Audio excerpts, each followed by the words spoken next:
বানাচ্ছি ফুলকপি দিয়ে কই মাছ।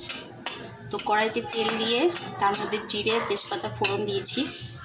এবার এখানে এটা ভাজা জিরে আর আদা, নুন, হলুদ, লঙ্কার গুঁড়ো মিক্সড আছে। এটা আমি এখন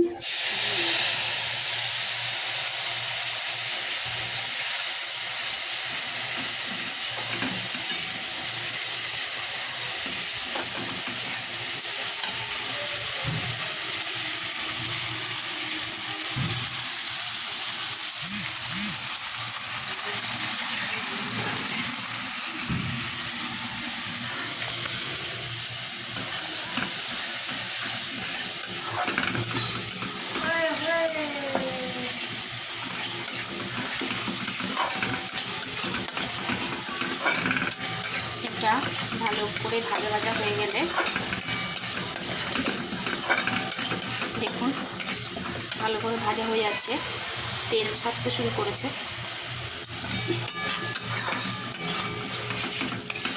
কেন এটা আমি আদা রসুন দিয়ে করবো না, এটা জাস্ট জিরে আদা বাটা দিয়ে করবো। জিরেটা ভেজে নিয়েছি।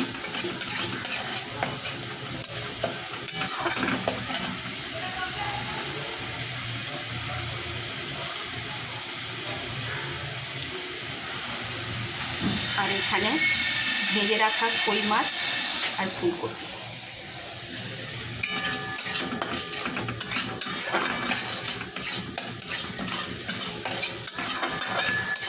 আজ কই মাছ কাটতে আমার খুবই কষ্ট হয়েছে, কারণ আজ কই মাছটা কেটে নিয়ে আসিনি।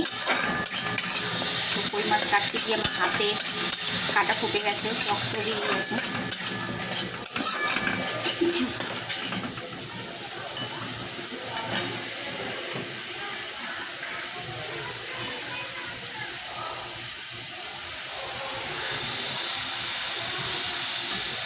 দেখুন এটা দিয়ে তেল ছেড়ে দিয়েছে। এবার আমার মশলাটা রেডি। এটার মধ্যে এখন আমি জল দেব।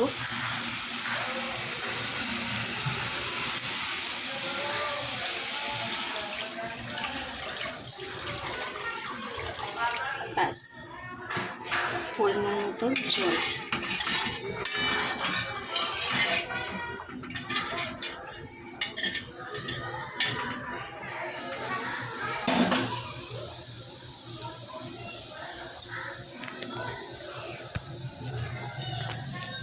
আর এখানে আছে কই মাছ ভাজা, যেটা আমি কাটতে খুব কষ্ট হয়েছে আমার।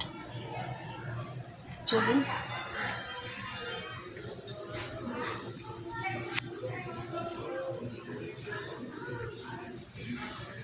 আচ্ছা, খুব গরম লাগছে, রান্না করতে খুব অসুবিধা হচ্ছে।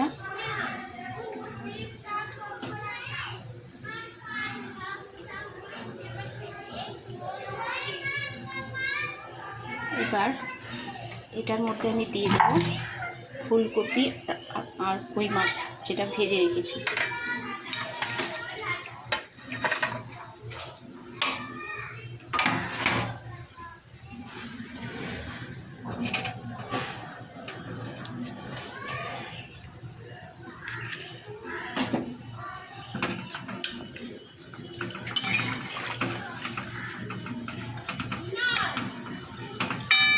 আপনারা ওইভাবে জিরে ভেজে রান্না করে দেখবেন, খুব ভালো লাগবে। এইটা ফুটে উঠলেই আমার ফুলকপি দিয়ে কই মাছ রেডি। আপনাদের কেমন লাগলো আমাকে কমেন্ট করে জানাবেন।